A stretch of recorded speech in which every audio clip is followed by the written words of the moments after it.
We are recording For a blind read-through?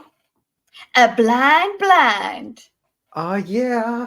Hey, Kite, remember Um, that time I said I wouldn't get you a third time on the chapter bit? Yeah. Okay, just Mm, remember that. Okay. Hello and welcome to the No One Asked You podcast. For this particular series, I am joined by my wonderful co-host, that darn Kite. Dorkus and I are both going into the story completely new, with almost no knowledge of the story or world. Each segment, we intend to cover what happens in each new chapter and discuss our experience along the way. Hold on to your butts, because this is Ascension Unleashed, a blind read-through, and today we will be covering Chapter 8. Chapter 8! Yay! He did it! Yay! It's like I'm never gonna trust you, okay? I'm just gonna always wonder if it's gonna happen. Okay. So Good. happy that it happened this time. Yay! I'm a madman with a chapter. Terrible jokes. But yeah, so no front loading, I suppose, because neither of us have read this chapter. Very exciting. We do have 2 chapters coming up planned for Blind Blinds based off of recommendations. I don't remember off the top of my head which ones they are, but I think it was 12. Yeah, 12 was definitely one of them. But anyway, let's get into it. Let's go. It all comes back to poor Alendi. I feel bad for him, for everything he has been forced to endure, for what he has been forced to become. Okay, what has he been forced to become? Well, I suppose A ruthless sounds like dictator? Yeah, exactly. He's the one with the armies and things like that. He's gone through a lot of stuff. So yeah, I get it. He was probably such a sweet boy who just had to become hardened, who's told he's the one that's going to save the world. Yeah. Like, hey, come on, buck up. It's fine. You'll be fine. Also, if you won't be fine, whatever, you just still got to do it. So let's go. Vin threw herself into the mists. She soared in the night air, passing over darkened homes and streets. An occasional furtive bob of light glowed in the mists, a guard patrol, or perhaps an unfortunate late-night traveler. Vin began to descend, and she immediately flipped a coin out before herself. She pushed against it, her weight plunging it down into the quiet depths. As soon as it hit the street below, her push forced her upward, and she sprang back into the air. Soft pushes were very difficult, so each coin she pushed against, each jump she made, threw her into the air at a tremendous speed. The jumping of a Mistborn wasn't like a bird's flight. It was more like the path of a ricocheting arrow. Magnets! It's magnets! Magnetism! Yeah. Magnetism, pushing and pulling. But I guess, yeah, this is a introduction again, or not introduction, just, yeah, Mistborning. We still pushing and pulling, whatever it is. We need to be reintroduced to that as in a new book. So yeah, and I'm appreciating the contrast in reflection of the earlier chapters as well. We just did the live blind reading of the 11th Metal, and it was a much shorter economy for going through all the things that a Mistborn can do. Whereas here, there's a larger economy of words to be used, and it's not wasted. It's really lovingly crafted to display and remind us of all they can do and how it works. Yeah, it's not fluff. It's nice. It's good. It's and visual and loving. He takes his time. Yeah, he takes his time with each of the powers in a way that he couldn't afford to in the 11th Metal. Yeah. Yet there was a grace to it. Vin breathed deeply as she arced above the city, tasting the cool, humid air. Luthadel by day smelled of burning forges, sun-heated refuse, and fallen ash. At night, however, the mists gave the air a beautiful, chill crispness, almost a cleanliness. Vin crested her jump, and she hung for a brief moment as her momentum changed. Then she began to plummet back toward the city. Her mist-cloaked tassels fluttered around her, mingling with her hair. She fell with her eyes closed, remembering her first few weeks in the mist, training beneath Kelsier's relaxed, yet watchful tutelage. He had given her this. Freedom. Despite 2 years as a Mistborn, she had never lost the sense of intoxicating wonder she felt when soaring through the mists. Nice? Very cool. Very cool imagery of her hair and the mist cloak, but also reintroducing the idea that the mists are freedom. Kelsia gave this to her. Like, I remember going, listen, Kelsia didn't give it to you. You had this ability. Don't worry. But he taught this to her. So in that way, he did give it to her. And I think he really gave her an appreciation for it and for the mists. And contrasting that with Kelsia's own training in the 11th. He was not a natural, apparently. Yeah, exactly. And yeah, he wasn't a natural, but he had a tough time because he had a crazy teacher. So the way that he did teach Vin is great, especially after not being like he did just the right amount of throwing her in the deep end, but also helping her. So yeah. She burned steel with her eyes closed. The lines appeared anyway, visible as a spray of thread-like blue lines set against the blackness of her eyelids. She picked 2, pointing downward behind her, and pushed, throwing herself into another arc. Ooh, okay, hold on. I'm not used to that. Her being able to, like, the blue lines when her eyes are closed. Oh, yeah.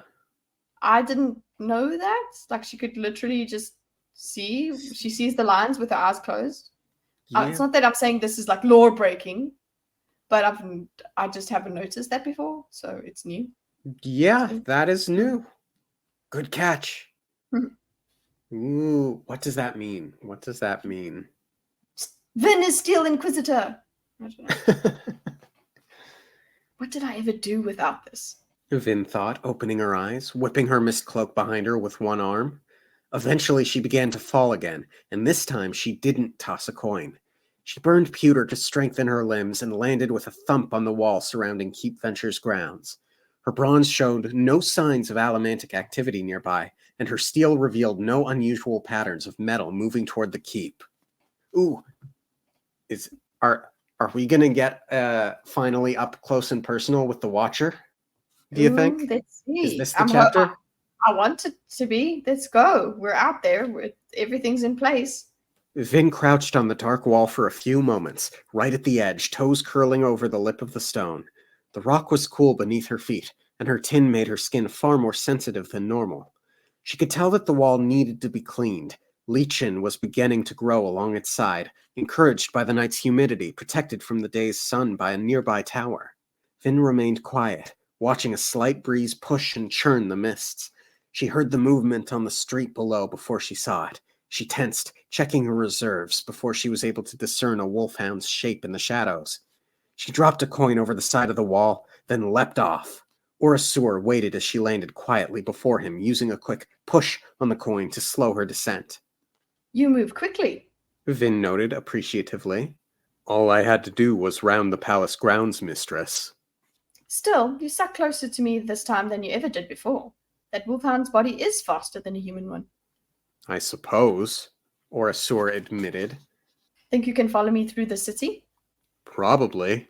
If you lose me, I will return to this point so you can retrieve me. Okay, that's civil. It's civil. It's civil.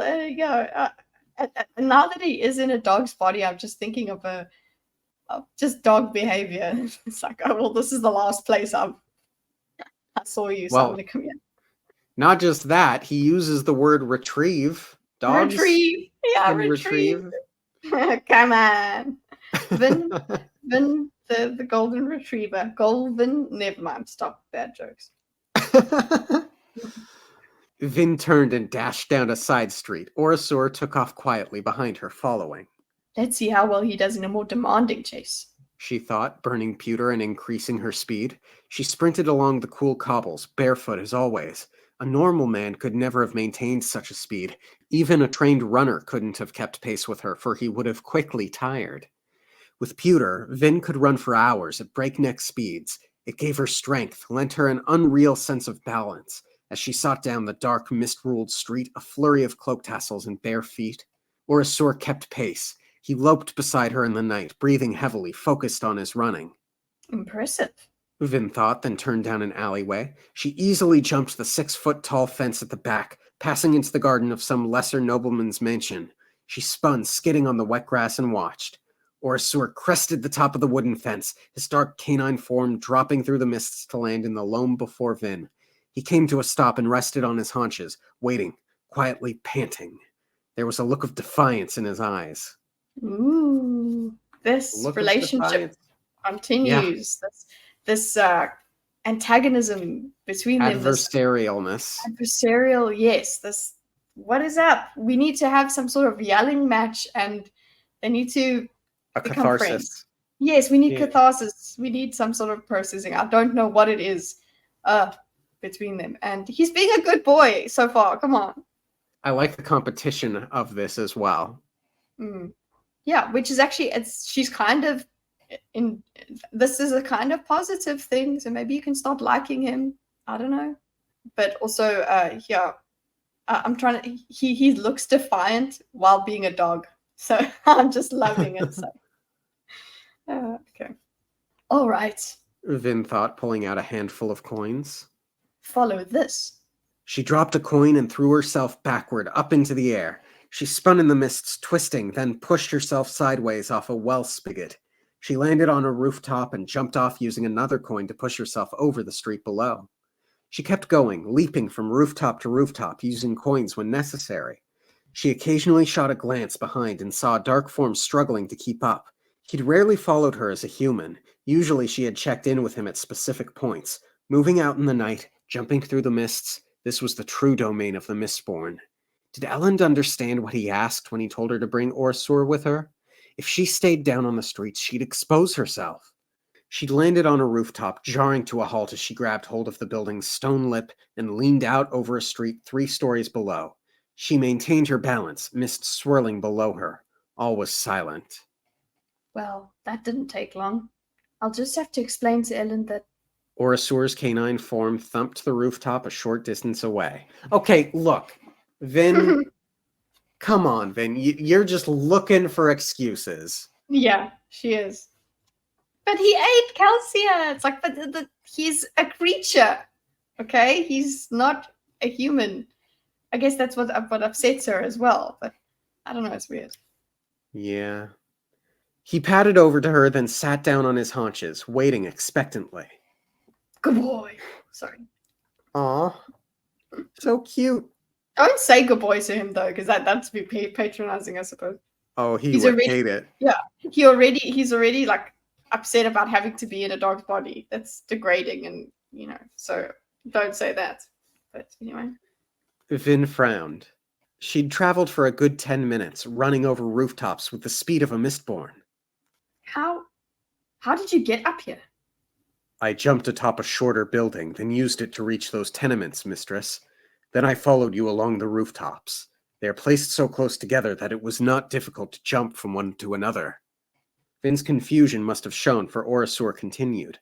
I may have been hasty in my judgment of these bones, mistress. They certainly do have an impressive sense of smell. In fact, all of their senses are quite keen. It was surprisingly easy to track you, even in the darkness. Oh! Nice! He's got all the senses. Yeah. Yeah, he's got all the senses. That's so cool.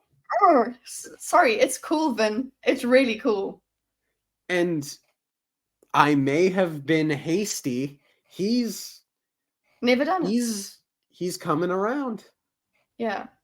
He's like, wow, and he's like, this is actually, yeah, there are benefits to this. So, and also he's just enjoying that he's proven her wrong and confused her. So obviously this, with their little nips at each other, let's see them continue. Also, I just want them to shout at each other. Yeah. Yes, I want that confrontation. But also, if he gets senses, then maybe eating brains does grant intelligence. Yeah, all maybe of their memories. Yeah, maybe intelligence. Okay, you're saying just intelligence. I'm like, do you get? Oh, I guess he doesn't have to have the dog's memories. But yeah, okay. I mean, if he does memory not necessarily equate to intelligence? Like if you are a mistwraith, if you are a being that isn't necessarily sentient, but you eat a brain and get a memory of learning to read. Do you not know Mm. how to read? Yeah. And is that how you eventually become sentient? You become this collection of all the people, or do you have your own consciousness? Interesting. Kandra are cool and scary. It's a Very. great concept. But also, just one more thing: if he were to eat an inquisitor, would he get inquisitor powers?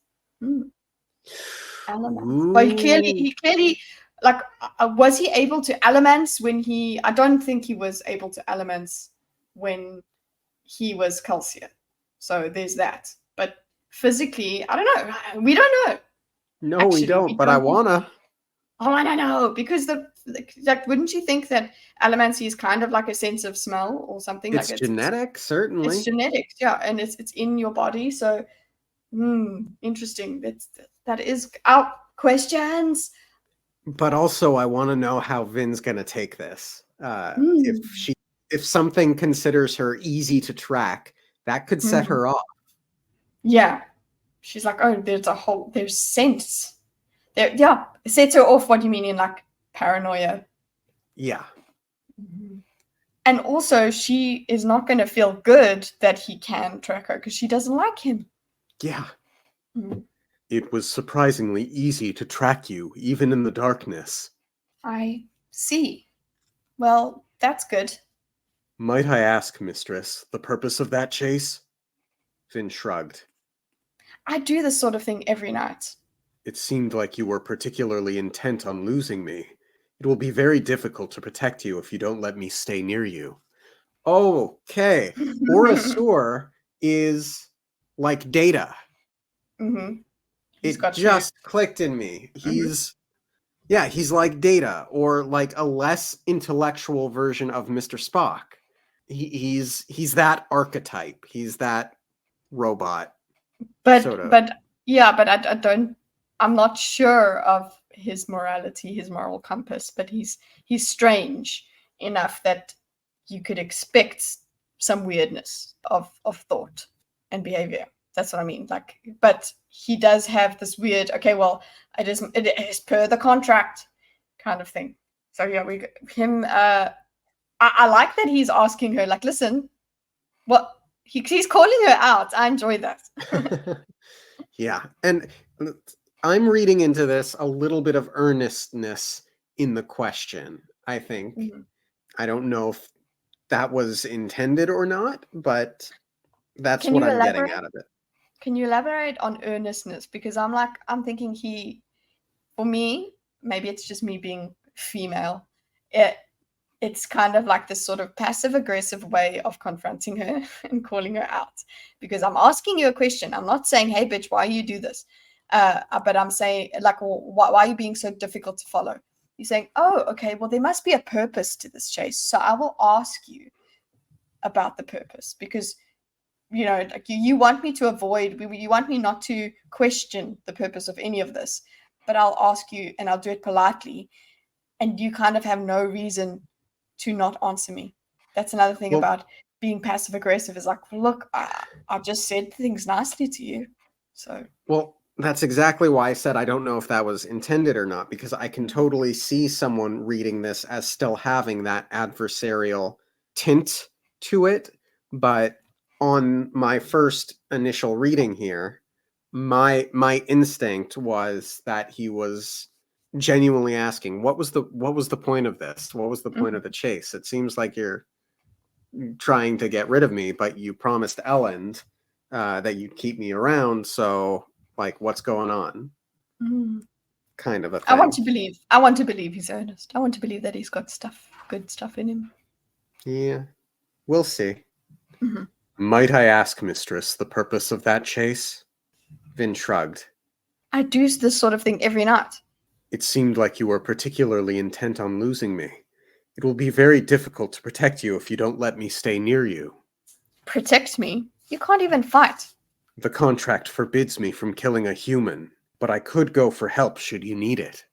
Or throw me a bit of atium in a moment of danger. He's right. He could be useful. Why am I so determined to leave him behind?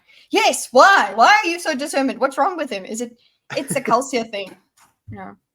It is, but at least there's a little bit of self-reflection there. That's good. Yes. Good, Vin. Good. See, I think if Orosur were speaking to her in an adversarial tone right there, she wouldn't have felt She wouldn't that have. introspection. Yeah, she wouldn't have admitted anything to herself. Yeah, you're right there. She glanced over at Orosur, who sat patiently, his chest puffing from exertion. She hadn't realized that Kandra even needed to breathe. Wow. Okay. Yeah, I guess. Why would you not? Why would you not wonder? Like, oh, okay, how does it work? She doesn't know, but she didn't care to ask, did she? But anyway, here is exactly it. I was saying it earlier that Vin. That's what's getting in the way of Vin and Orosur is she has this line in her head, and here she thinks, he ate Calcia. Come on. She jumped from the building, pushing herself off a coin. She didn't stop to see if Orosur followed. As she fell, she reached for another coin, but decided not to use it. She pushed against a passing window bracket instead. Like most Mistborn, she often used clips, the smallest denomination of coin, to jump. It was very convenient that the economy supplied a pre-packaged bit of metal of an ideal size and weight for jumping and shooting. To most Mistborn, the cost of a thrown clip, or even a bag of them, was negligible. But Vin was not most Mistborn. In her younger years, a handful of clips would have seemed an amazing treasure. That much money could have meant food for weeks if she scrimped. It also could have meant pain, or even death, if the other thieves had discovered that she'd obtained such a fortune. It had been a long time since she'd gone hungry. Though she still kept a pack of dried food in her quarters, she did so more out of habit than anxiety. She honestly wasn't sure what she thought of the changes within her. It was nice not to have to worry about basic necessities, yet those worries had been replaced by ones far more daunting. Worries involving the future of an entire nation. Okay. Yeah, I guess that makes sense.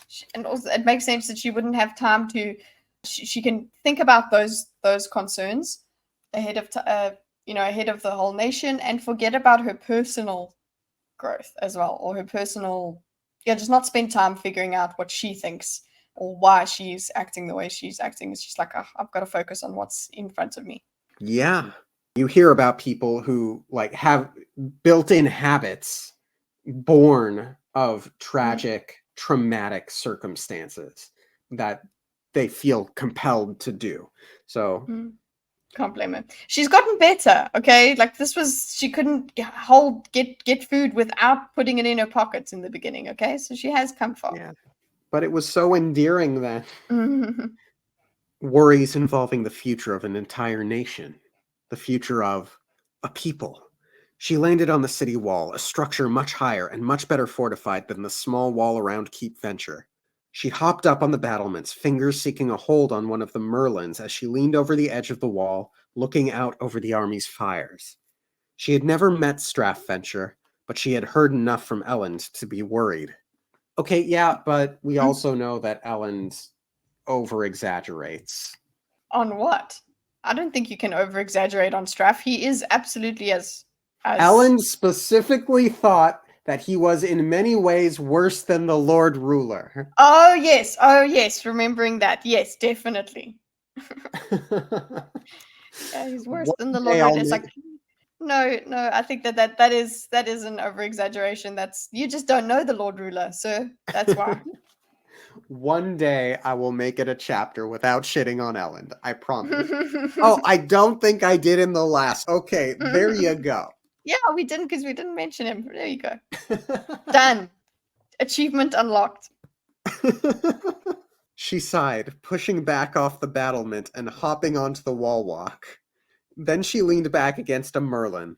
When it says merlin, is it like a gargoyle of a merlin, or is a merlin a term for? I think it's something to do. It must be something for a battlement. So I'm just gonna say a merlin structure. Hold on. Yeah, it's that battlement thing. It like the sticky uppy bit. Okay, that thing. Yes, I know exactly what you're talking about. The teeth. Yeah. To the side, Orosur trotted up the wall steps and approached. Once again, he went down onto his haunches, watching patiently. For better or for worse, Vin's simple life of starvation and beatings was gone. Ellen's fledgling kingdom was in serious danger, and she'd burned away the last of his atium trying to keep herself alive. She'd left him exposed, not only to armies, but to any Mistborn assassin who tried to kill him. Okay, yeah, but it's not like you wasted it. No. He would be exposed if you died anyway, Vin. If there's nobody there to burn the atium, what use is it to him? Hmm? There's also a parallel to be made here between Vin and Sazed, who both seem to be feeling tremendous guilt for their actions and how they feel. And yes, it's their actions. Like, was this really? Look, this is not over. That's the other theme that kind of comes through. But they are feeling it not being over, and they're wondering if, well, not out loud wondering whether it would be better, but their guilt is, you know what, this is not all the way better than what it was before, or they question whether it is. At least there's something in them that's like, oh well, it's not instantly amazing, so was this really the right decision to make? And the guilt does come with it. I think you're right. There is a parallel between the two of them. She'd left him exposed, not only to armies, but to any Mistborn assassin who tried to kill him. An assassin like the Watcher, perhaps? The mysterious figure who had interfered in her fight against Set's Mistborn. What did he want? Why did he watch her rather than Elend? Vin sighed, reaching into her coin pouch and pulling out her bar of Duralumin. She still had the reserve of it within her, the bit she'd swallowed earlier. For centuries, it had been assumed that there were only 10 allomantic metals, the 4 base metals and their alloys, plus atium and gold. Yet allomantic metals always came in pairs, a base metal and an alloy. It had always bothered Vin that atium and gold were considered a pair when neither was an alloy of the other. In the end, it had turned out that they weren't actually paired. They each had an alloy. One of these, malatium, the so-called 11th metal, had eventually given Vin the clue she'd needed to defeat the Lord Ruler. Malatium! Yeah, What a name. Okay. What a name, yeah. I suppose where did she learn that? Did she make it up? Or, I don't know, I suppose the science guy that she's talking to has named it for her. Well, there's the atium of it. Mel, it's just, hey, something with atium, Mel. I don't know. But either way, yeah, it's now a new term added to our lexicon. Love it. Add it to the glossary. Somehow, Kelsier had found out about malatium. Sazed still hadn't been able to trace the legends that Kelsier had supposedly uncovered, teaching of the 11th metal and its power to defeat the Lord Ruler. Incredible, because we just read the 11th metal. It works so well. Yeah. What wonderful timing. Yeah, so it's beautiful. Yeah, and we know that there weren't legends. It was a nobleman who was just like practicing and experimenting. Yes, exactly. So it's not that it just came out of nowhere. There was this real thing. So we know the truth. Yay! Yes. Vin rubbed her finger on the slick surface of the Duralumin bar. When Vin had last seen Sazed, he'd seemed frustrated, or at least as frustrated as Sazed ever grew, that he couldn't find even hints regarding Kelsier's supposed legends. Though Sazed claimed he'd left Luthadel to teach the people of the Final Empire, as was his duty as a keeper, Vin hadn't missed the fact that Sazed had gone south, the direction in which Kelsier claimed to have discovered the 11th metal. Okay, it's noteworthy that while there may not have been legends, it doesn't make the legends not true, because they did play a role. It helped Vin realize the secret that allowed her to know how to beat the Lord Ruler. Yeah. So, it exists. Yeah. It's not just a shiny thing that doesn't work. It has a purpose. Yeah.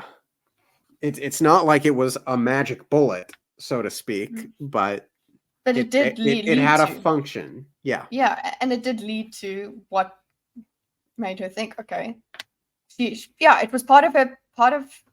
I think it's gonna be something more as well. Like I don't feel like it's just it's a nice metal to have, as well. Yeah. Are there rumors about this metal too? Vin wondered, rubbing the Duralumin. Ones that might tell me what it does? Each of the other metals produced an immediate effect. Only copper, with its ability to create a cloud that masked an Allomancer's powers from others, didn't have an obvious sensory clue to its purpose. Perhaps Duralumin was similar. Could its effect be noticed only by another Allomancer, one trying to use his or her powers on Vin? It was the opposite of aluminum, which made metals disappear. Did that mean Duralumin would make other metals last longer? Okay, that's what we were That's what I theorizing. thought. Yeah. Yeah. But what was the other? It was aluminum and copper, right? Mm-hmm. So the opposite of depletes metal would be to replenish metal, right? Yeah. And the opposite of hide yourself would be to Reveal yourself. reveal yourself or reveal others, right? Okay. Yeah. Yes, So which is what the others. That's how it worked. Reveal others. Yes. there's And something there. we did have that with gold, right? Where you have your visions with gold, and then you see somebody else's with atium. Right. Well, one of them, at least. We're missing something. It's annoying. It is. Shush, chat. Okay. Smiley faces in chat. If you know, you know. But we don't know. So, Did that mean Duralumin would make other metals last longer? Movement. Vin barely caught the hint of shadowed motion. At first, a primal bit of terror rose in her. Was it the misty form? The ghost in the darkness she had seen the night before? You were just seeing things. She told herself forcefully. You were too tired. And in truth, the glimmer of motion proved too dark, too real to be the same ghostly image. It was him. He stood atop one of the watchtowers, not crouching, not even bothering to hide. Was he arrogant or foolish, this unknown Mistborn? Vin smiled, her apprehension turning to excitement. She prepared her metals, checking her reserves. Everything was ready. Tonight I catch you, my friend. Vin spun, throwing out a spray of coins. Either the Mistborn knew he'd been spotted or he was ready for an attack, for he easily dodged. Orasur hopped to his feet, spinning, and Vin whipped her belt free, dropping her metals. Follow if you can, she whispered to the Kandra, then sprang into the darkness after her prey. The Watcher shot away, bounding through the night. Vin had little experience chasing another Mistborn. Her only real chance to practice had come during Kelsier's training sessions. She soon found herself struggling to keep up with the Watcher, and she felt a stab of guilt for what she had done to Orasur earlier.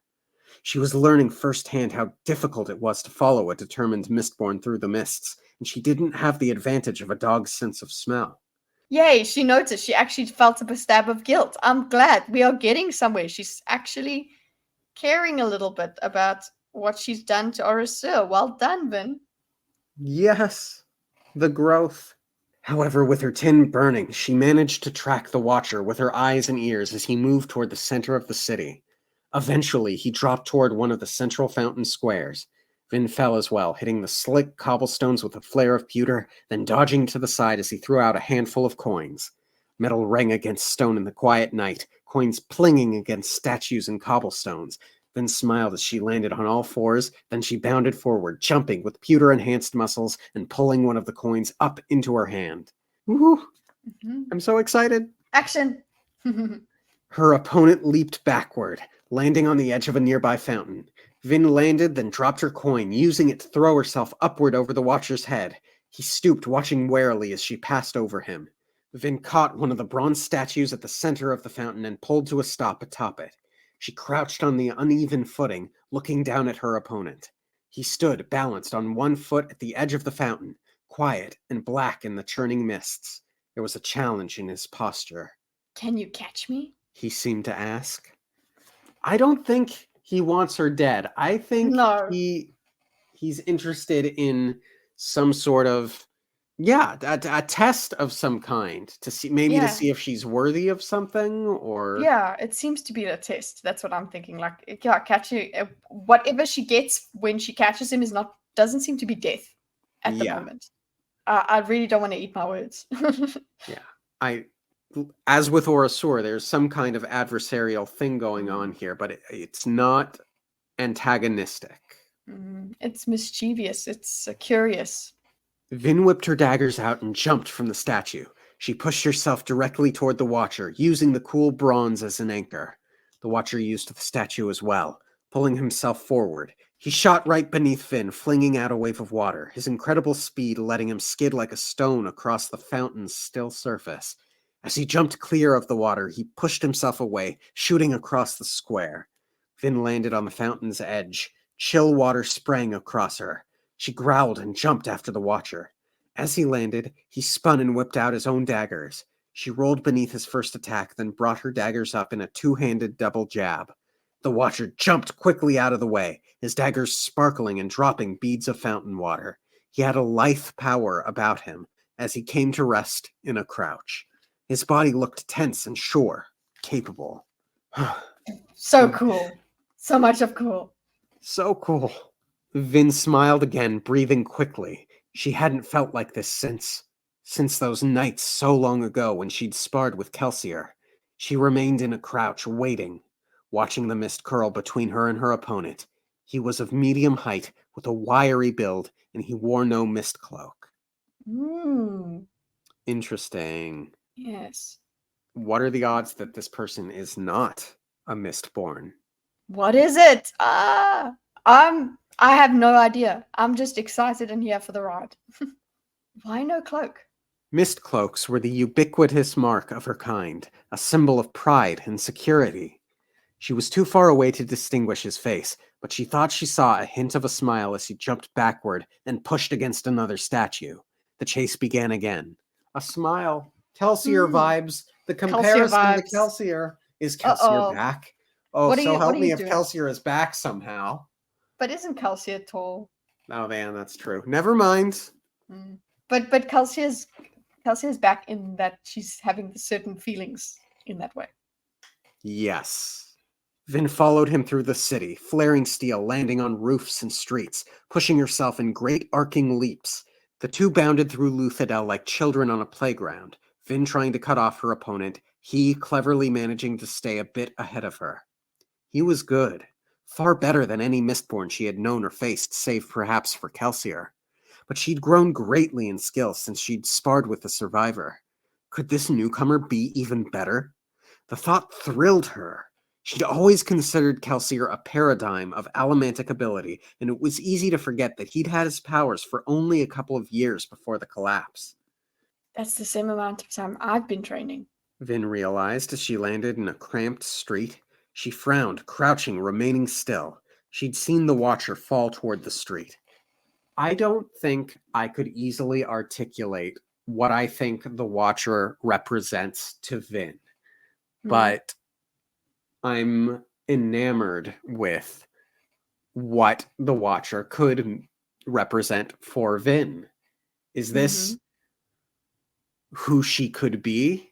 Is this danger? Is there more? Yeah. Hi everyone, Editor Dorkus here. I had an elevator thought on this moment as I'm editing through it, and I wanted to throw it in. On reflection, I recall Vin wondering why she hadn't considered Kelsier a romantic partner.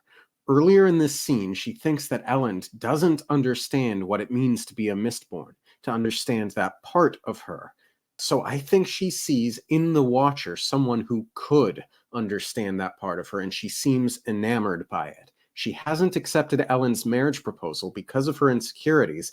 This opens the door for her to be seduced by the Watcher. So, my prediction is that the Watcher will be a romantic rival to Elend. Okay, that was all. Back to the recording. Narrow and poorly maintained, the street was practically an alleyway, lined on both sides by 3- and 4-story buildings. There was no motion. Either the Watcher had slipped away or he was hiding nearby. She burned iron, but the iron lines revealed no motion. There was another way. Vin pretended to still be looking around, but she turned on her bronze, flaring it, trying to pierce the copper cloud that she thought might be close. And there he was, hiding in a room behind the mostly closed shutters of a derelict building. Okay, so now the question is he gonna notice that she did that? Mm-hmm. Is he gonna put two and two together? Let's go. Oh. Does he know that Vin can do this? Can he do And it? then, and then the other question is she going to use the Duralumin during this fight? And yes, I would like to see, because that was what she was talking about beforehand. She was talking about, okay, cool. I tried it by myself, but without it. She did consider it revealing things to another Alamancer and all of that. So this could be the reveal moment I'm hoping for. I'm hoping. Me too. And there he was, hiding in a room behind the mostly closed shutters of a derelict building. Now that she knew where to look, she saw the bit of metal he'd probably used to jump up to the second story, the latch he must have pulled on to quickly close the shutters behind him. He'd probably scouted the street beforehand, always intending to lose her here. Clever. He couldn't have anticipated her ability to pierce copper clouds, but attacking him now might give away that ability. Vin stood quietly, thinking of him crouching above, tensely waiting for her to move off. She smiled. Reaching inside, she examined the Duralumin reserve. There was a possible way to discover if burning it created some change in the way she looked to another Mistborn. The Watcher was likely burning most of his metals, trying to determine what her next move would be. So thinking herself clever, Vin burned the 14th metal. A massive explosion sounded in her ears. Oh shit. What? Yes, reveal, but what? Vin gasped, dropping to her knees in shock. Everything grew bright around her, as if some crack of energy had illuminated the entire street, and she felt cold, frigidly, stunningly cold. What? So What? thinking, What is happening? I have no theories. so thinking herself clever, Vin burned the 14th metal. A massive explosion sounded in her ears. Okay, like when you cast haste on yourself and you run into a room that's suddenly bright, right? Like that's she's just, it's not a literal explosion, it's just this incoming information to her. Yes, and that does happen with Tin. That initially that's how she felt with Tin, but what this seems to be worse than Tin, because she's already burning. So yeah. A massive explosion sounded in her ears. Vin gasped, dropping to her knees in shock. Everything grew bright around her, as if some crack of energy had illuminated the entire street. A crack of energy. And she felt cold, frigidly, stunningly cold. Well, it's night, there's mist around. Did she cast something she could see? Sorry, yeah. Did she steal? As if the other Mistborn is burning tin. Does she steal his reserve? Oh wait, and use it maybe? Is she over burning Tin? Overclocking it? Yeah, maybe it made her forced her to flare it unexpectedly. Yeah, over the top. And does she have access to his metals? Because now you're making me think of the other guy. I didn't have that initial thought. Okay, let's go. Let's see. It is what's happening to her happening to him as well. Because she's busy focusing on herself right now. I hope she. Oh my gosh, this is just asking all the questions. It's giving us more answers and more questions. Yay! So exciting. This is such a great one that we landed on doing. Blind blood. Yeah, I'm so glad. She moaned, trying to make sense of the sound. It wasn't one explosion, but many explosions, a rhythmic thudding like a drum pounding beside her. Her heartbeat, and the breeze loud as a howling wind. The scratchings of a dog searching for food, someone snoring in their sleep. It was as if her hearing had been magnified 100 times. Okay, so yeah, it is like tin on steroids. Yeah.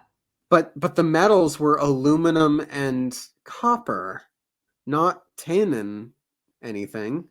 And then nothing. Vin fell backward against the cobblestones, the sudden rush of light, coldness, and sound evaporating.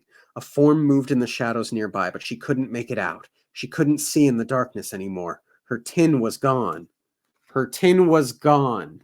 Oh, mine's even worse because it goes, her tin was ... gone. Interesting. realized. My ellipses is after, and then she thinks gone. That's more dramatic, in my opinion, the way he put it in this one. Her tin was Yeah.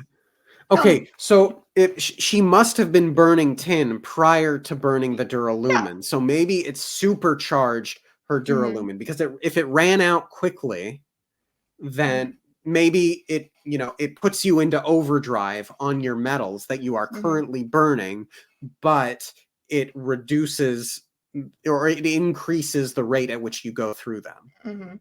Yeah.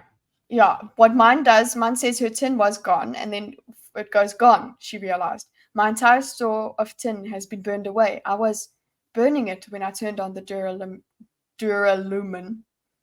I burned them both at once. That's the secret. Yes, that's what I have. Okay. So her tin was gone. My entire store of tin has been burned away. I was burning it when I turned on the Duralumin. I burned them both at once. That's the secret. Hey, the Okay. Duralumin. Now, does yours say I was burning it when? Mine says I was burning it when I turned on the Duralumin. Yeah. Slight change there. Yeah, slight Noteworthy. changes on like the pacing of how disoriented she is. Yeah. The Duralumin had burned away all her tin in a single massive burst. It had made her senses amazingly acute for a very short time, but had stolen away her entire reserve. And looking, she could see that her bronze and her pewter, the other metals she'd been burning at the time, were gone as well. Okay, so it burns everything.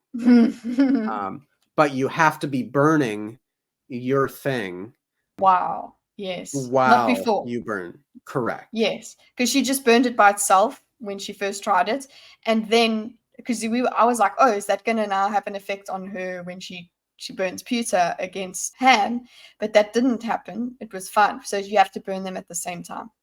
Could you imagine if she were pushing and pulling through the sky and then she drops and she burns it and oh it my just, god, like, turns her into a... That would have been very deadly.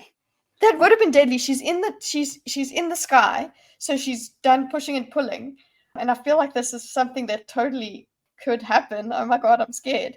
But yeah, she's burning it. Well, now all. she knows to expect it. Not to. Yeah, so she's in the air and burns all of her metals. She can't slow herself down to land or anything like that. Like to land safely, she would just die. She would plummet to the earth, and that's it. Splat. Wow. And looking, she could see that her bronze and her pewter, the other metals she'd been burning at the time, were gone as well. The onrush of sensory information had been so vast that she hadn't noticed the effects of the other two. Think about it later, Vin told herself, shaking her head. She felt like she should be deafened and blinded, but she wasn't. She was only a bit stunned. The dark form moved up beside her in the mists. She didn't have time to recover. She pushed herself to her feet, stumbling. The form, it was too short to be the Watcher. It was... Mistress, do you require assistance? Vin's eyes widened as Orasor padded up to her and sat on his haunches. You managed to follow. It was not easy, mistress.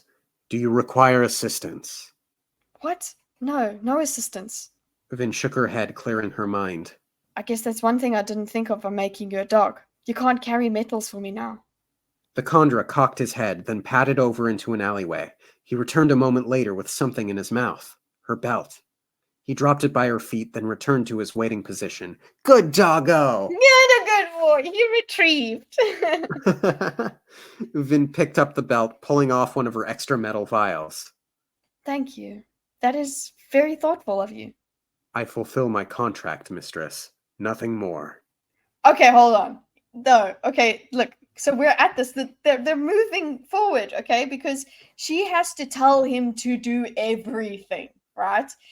He is like, it has to be like in detail. He won't do anything without being told to do it. And now She suggested, you can't carry metals for me. She didn't say anything. He could have been like, it appears so, or something, or just kept quiet.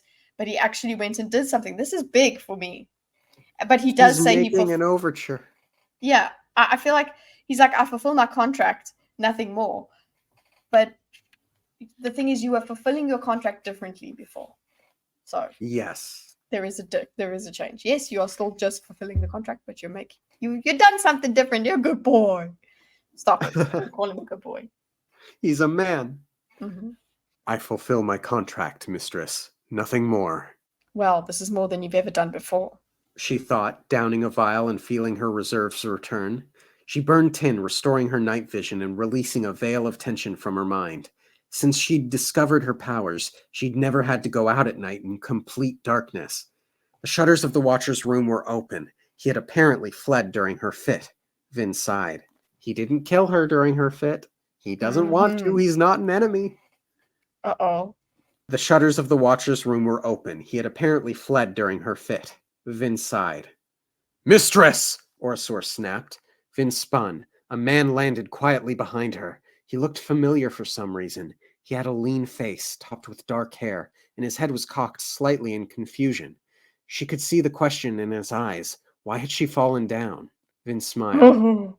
Oh, it's him. I'm It's sorry, him. I'm scared. It's Yes, him. it's him. It's him. It's very much him, and I'm very scared. Okay, cool. Vin smiled.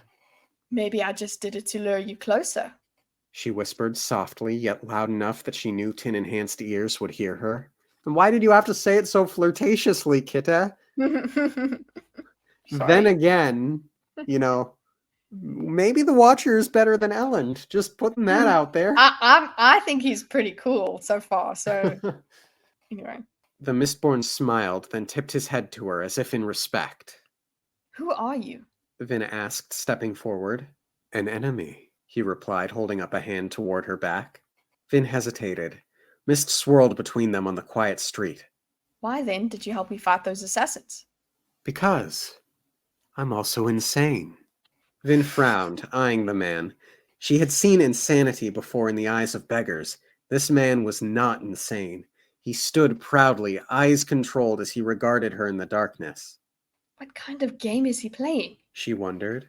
Her instincts, a lifetime's worth, warned her to be wary. She had only recently learned to trust her friends, and she wasn't about to offer the same privilege to a man she had met in the night. Yet it had been over a year since she'd spoken with another Mistborn. There were conflicts within her that she couldn't explain to the others. Even Mistings like Ham and Breeze couldn't understand the strange dual life of a Mistborn. Part assassin, part bodyguard, part noblewoman, part confused, quiet girl. Did this man have similar troubles with his identity? Perhaps she could make an ally out of him, bringing a second Mistborn to the defense of the central dominance. Even if she couldn't, she certainly couldn't afford to fight him. A spar in the night was one thing, but if their contest grew dangerous, Atium might come into play. If that happened, she'd lose. Oh. Okay. Yeah? It's a bit optimistic there, perhaps. I'm feeling like this is emotional elemency, but Vin would probably feel that she's got, and she's burning against it as well. So I don't know. I'm just like, because she's so open to this, but I guess it's because she's just so lonely. She just wants somebody she can talk to, and she's missing Calcia. She's missing that person. So she's vulnerable to this. In anime, and we've called out anime moments in this series before, but in anime, I think there's this trope of this older, kind of dark and mysterious anti-hero type who regularly challenges the hero or starts off as a villain, gets defeated by the hero, and then says, you know what, I'm going to go away for a little while, and then I'm going to consider what I've learned here and come back. And then he comes back as not quite an ally, but an ally. Yeah. That kind of archetype is what I'm getting the vibes of here from this guy right now. Oh, I see it. Yeah, I see it. The Watcher studied her with a careful eye. Answer something for me, he said in the mists. Vin nodded. Did you really kill him? Yes. Vin whispered. There was only one person he could mean. He nodded slowly. Why do you play their games? Whose games? The Watcher gestured into the mists toward Keep Venture. Those aren't games. It's no game when the people I love are in danger. The Watcher stood quietly, then shook his head as if disappointed. Then he pulled something from his sash. Vin jumped back immediately. The Watcher simply flipped a coin to the ground between them. It bounced a couple of times, coming to a rest on the cobbles. Then he pushed himself backward into the air. I want to go back for a second. Why do you play their games? Mm-hmm. And then he nods or gestures towards Keep Venture. There's... It's a scar misting, Mistborn. That wasn't quite what I got out of Okay. that, but I'm kind of living in the belief statement of it right now. Don't know that I have like much to say on it other than that it's a very strong opinion to hold. That what she's doing is games. Yeah, or that what they are playing at are games, and presumably he's referring to politics, to the Game of Thrones. Yeah, that's what I'm possibly. thinking. Yeah. Yeah. But for me, what I got from that is that their games thing is that is nobility's games. That's right. Yeah. So that's why I said Scar Mistborn, because why are you not just being a Scar Mistborn? You're just being a Mistborn. What does it mean to be a Scar Mistborn now? Because things are different. So that's what I got from it. The Watcher stood quietly, then shook his head as if disappointed. Then he pulled something from his sash. Vin jumped back immediately. The Watcher simply flipped a coin to the ground between them. It bounced a couple of times, coming to a rest on the cobbles. Then he pushed himself backward into the air. Vin didn't follow. She reached up, rubbing her head. She still felt like she should have a headache. You're letting him go? Vin nodded. We're done for tonight. He fought well. You sound almost respectful. Vin turned, frowning at the hint of disgust in the Kandra's voice. Orasor sat patiently, displaying no further emotion. She sighed, tying her belt around her waist. We're going to need to come up with a harness or something for you. I want you to carry extra metal vials for me, like you did as a human. A harness won't be necessary, mistress. Oh? Orasor rose, padding forward. Please get out one of your vials. Oh, he's gonna, put it in his body, isn't he? Oh, okay, that's cool. That's cool. It doesn't come off. Nice. I mean, it makes it better for stealthy, secret hidden metals in an emergency. Yeah, exactly. And also just why is that dog running around with a harness and vials on it? Yeah. Vin did as requested, pulling out a small glass vial. Orasor stopped, then turned one shoulder toward her. As she watched, the fur parted and the flesh split, showing forth veins and layers of skin. Vin pulled back a bit. There is no need to be worried, mistress. My flesh is not like your own. I have more control over it, you might say. Place the metal vial inside my shoulder. Vin did as asked. The flesh sealed around the vial, obscuring it from view. Experimentally, Vin burned iron. No blue lines appeared, pointing toward the hidden vial. Very interesting. Very clever as well. I was not thinking of you need to see whether it's that's good. So he can move stealthily. It's not that there's going to be this blue line running around. Yes. Experimentally, Vin burned iron. No blue lines appeared, pointing toward the hidden vial. Metal inside a person's stomach couldn't be affected by another Allomancer.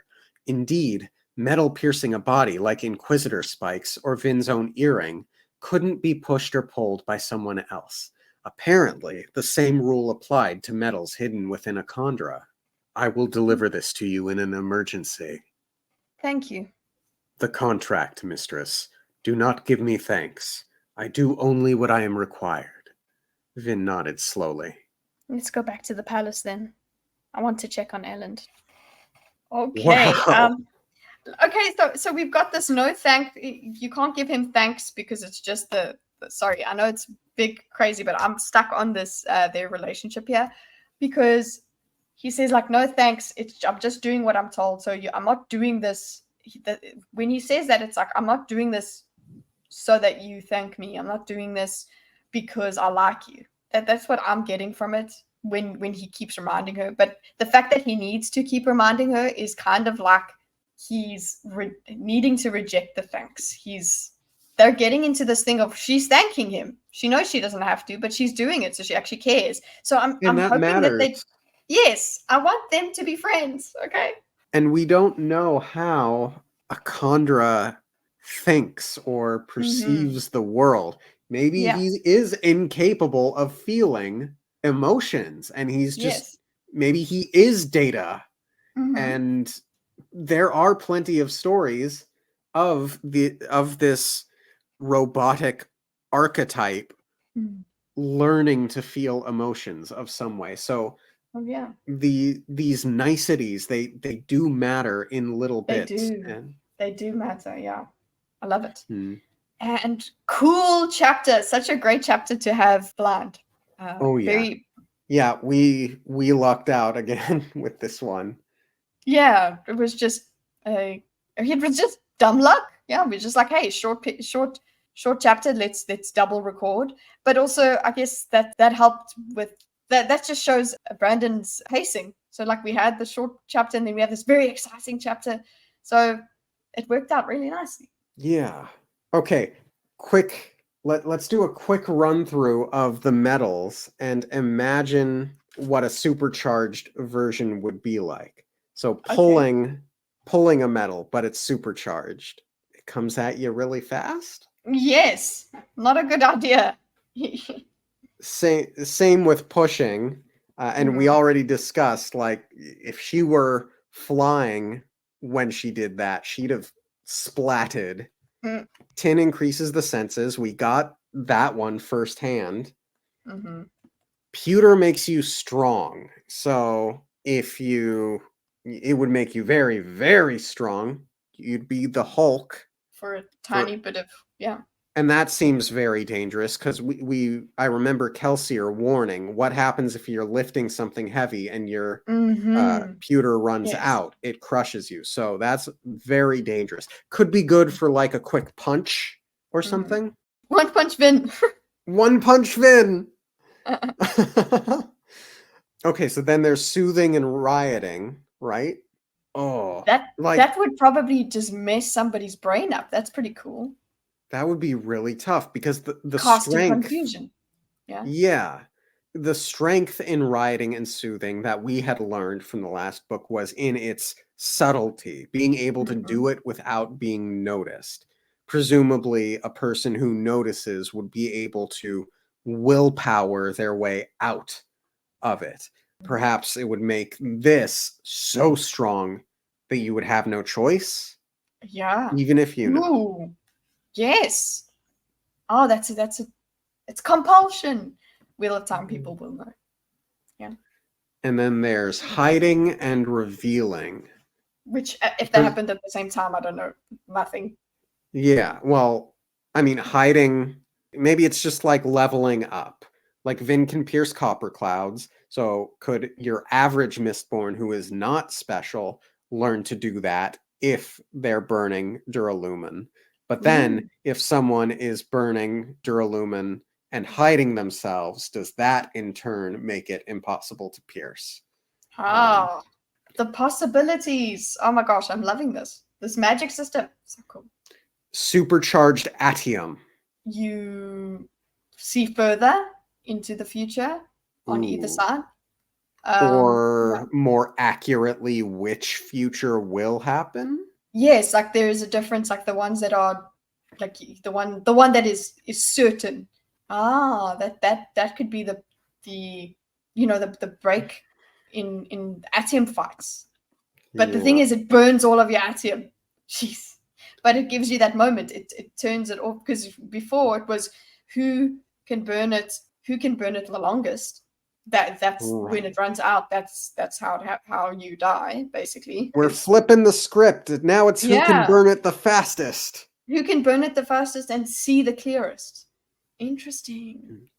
And then there's also, there's not enough atium for us to test that out. We can't just go and just be like, let's try that out. because it's going to burn all of it at once. But all of our questions must be answered at some point. And then there's gold. Supercharged gold shadow means you could either make the gold shadow real, or you could see multiple gold shadows from different points in your life.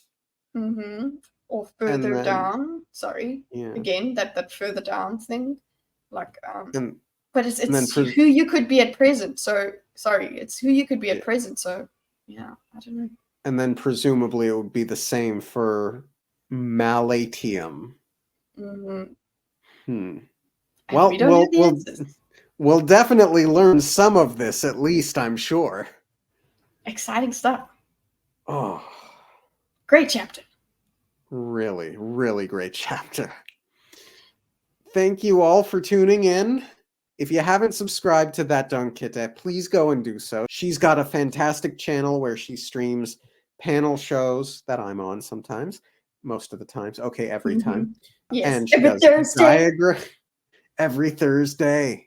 And she's got diagram streams and or gaming streams. It's a fun channel, very fun channel. Thanks. Like this video and make sure you're subscribed to the No One Asked You podcast. And you got your notifications on. Yeah, it would be appreciated. Have a great week. Thank you, everyone. Okay, thanks. Bye.